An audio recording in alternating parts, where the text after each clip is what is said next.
Eto pa, napag-usapan na natin yung patay na si um, na si Presidente Marcos Sr., 'di ba? Napag-usapan ho natin mga boss chief amo sir na si Sara nga gustong hukayin yung bangkay ni Presidente Marcos Sr., mga bossing, at itapon sa West Philippine Sea. Ito naman si Honasan na pang 58 po yata ang number niya noong panahon ng eleksyon. Anak ng putik na 'yan. Si Honasan tumakbo, naki-DDS na, pero yung naging ano pa din niya, yung naging numero pa din niya, baka DDS daw siya kasi magpapapirma daw siya kung ano-ano. 'Di ba para daw pauwiin si Presidente Duterte o dating Pangulo. Papapirma para bumango doon sa mga DDS, hindi din binoto. Alam nyo, kung 60 ang kandidato na tumatakbo doon sa 2025 election, pang 58 po ata si Honasan. Mga, mga boss. Ngayon sumalangit nawa po ang kaluluwa ni Manong JPE, Juan Ponce Enrile. Dahil namayapa na po, no? Sa edad na ilan ba? 101? Mataas, mahaba na po ang 103. O yan. 103 years old si JPE ng Sumakabilang Buhay po. Ito, an interview in Billionaire News, the spokesprogram Honasan said 103 years old and really. Ayan, nakasulat dyan. Ayan, iikutan ko. No? Aminan muna ako ng kape. Biruin mo, kung kailan patay na, saka magsasalita si Honasan. Ano sabi dito? Dismayado daw po si Enrile, no mga kababayan, si JPE doon sa institutional damage ng gobyerno o sa gobyerno mga kababayan. Sabi ni Honasan, gusto mo yatang sirain si Presidente. 101 lang po, mali ang bilyonaryo. Bilyonaryo, lingtik kayo Ayan hindi ako 103 years old and really. Yan hindi ako. 101 Piruin mo kung kailan wala na si Enrile sa kanya pasisiraan. Fake news yata, napatay na si Juan Ponce Enrile, nasa ospital ICU. Hindi po.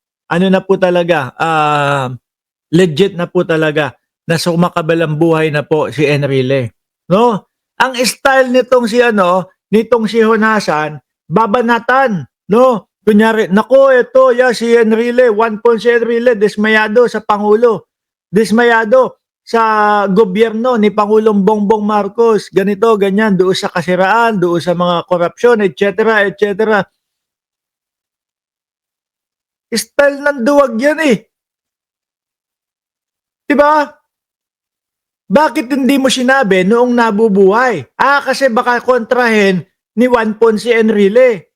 Yung kung sasabihin niya yung ganyan na dismayado si Juan Ponce. Uy, wala ako sinasabing ganyan Since patay na, since wala na, saka nagdadadakdak. Sino pa nga naman ba ang kokontra sa kanya? Di ba?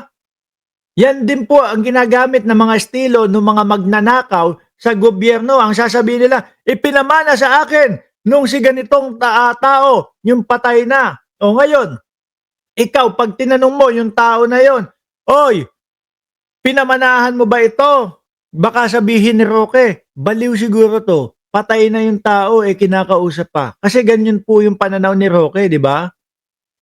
Binanata ni Roque si Pangulong Bongbong Marcos kasi kinakausap daw si dating Pangulong Marcos Sr.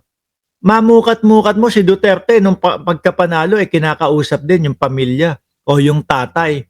Pumunta doon sa puntod para kausapin. Ewan ko, mga DDS walang paggalang sa mga Sumakabilang Buhay na mga tao. Pati ito tingnan nyo, binibiktima pa ng mga ganyan. Di po ba? Ba't hindi niya sinabi? Bakit hindi niya sinabi na kupal siya? Ano ba yan, Chai Chair? Bakit ba may kupal-kupal ka dyan? Nababasa ko tuloy, nawiwili ka na, UNI, kupal. Sino ba? Sino ba yan? No, ba't may ginaaway na naman kayo mga DDS? Hayaan nyo nga yung mga DDS niya yan. No? masaktan, umiyak, naaway mo eh. Ngayon mga kababayan, ito po ay isang duwag na pagsasalita. Yung wala na sa kakababanat, mga bossing. Ganyan ang mga DDS. 'Di ba? Rest in peace, Juan Ponce Enrile, sabi ni Gerald.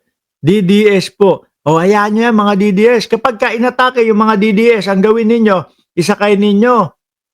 Isakay ninyo doon sa ambulansya. 'Di ba? Isasakay nyo sa ambulansya. Mga DDS. Yung ambulansya na parang tama raw FX yata yun o ano ba yun, L300 na ambulansya. Kasi meron ako nakikita dyan sa Pilipinas. Nakasulat, ambulance. Tapos kulay puti, L300. Tapos bukas yung bukas yung bintana sa likod. Tapos may sa lapag lang inihihiga. May mga nakikita ko doon eh. Hindi ba ambulansya yon? Ambulansya ng punerarya yon? Hindi kasi, nagtataka din ako doon na nakasulat doon sa kanilang mga pang sundo ng mga patay. Ambulance. Nakaganon eh. Sabi ko, ambulance. Saan dadalhin to? Sa morgue na ang dala nito. Di ba? Sa morgue na ang dala nito, imbalsa mo na. Diyon nyo isakay. Yang mga DDS na yan. Okay, ngayon, alisin na natin ito. Wala, duwag si Unasan. Ngayon naman mga boss chief mo, sir, di ba may rally din mga kababayan? Oo, may rally. Nasaan ba yung Uy, wala dito yung Kiko Barsaga na paki-up nyo nga yung Kiko Barsaga. Hindi nakasama dito sa topic natin. Ngayon naman mga kababayan, yung attorney o yung lawyer na nagsampa ng kaso kay Manong Chabit, mga boss chief mo, sir, may babala, asawa ni Babalu. Sabi siguro ng mga nanonood dito, putragis na tong mga vlogger na to. Puro kalokohan ng mga pinagsasasabi. Babala, asawa ni Babalu. Di ba sa yan? Kung saang comedy show? Eto mga boss. Sabi dito, attention.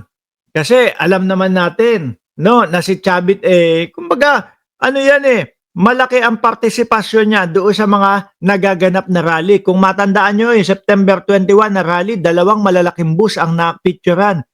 Yung kay Chabit Singson. Diba? At mismo si Chabit Singson lumapag po doon sa EDSA para mag-rally. Ang expect niya, isisigaw, Chabit, Chabit. Yung pala, isisigaw sa harap ng tenga niya, kurakot. Kurakot kasi nabalitaan na ng mga Pilipino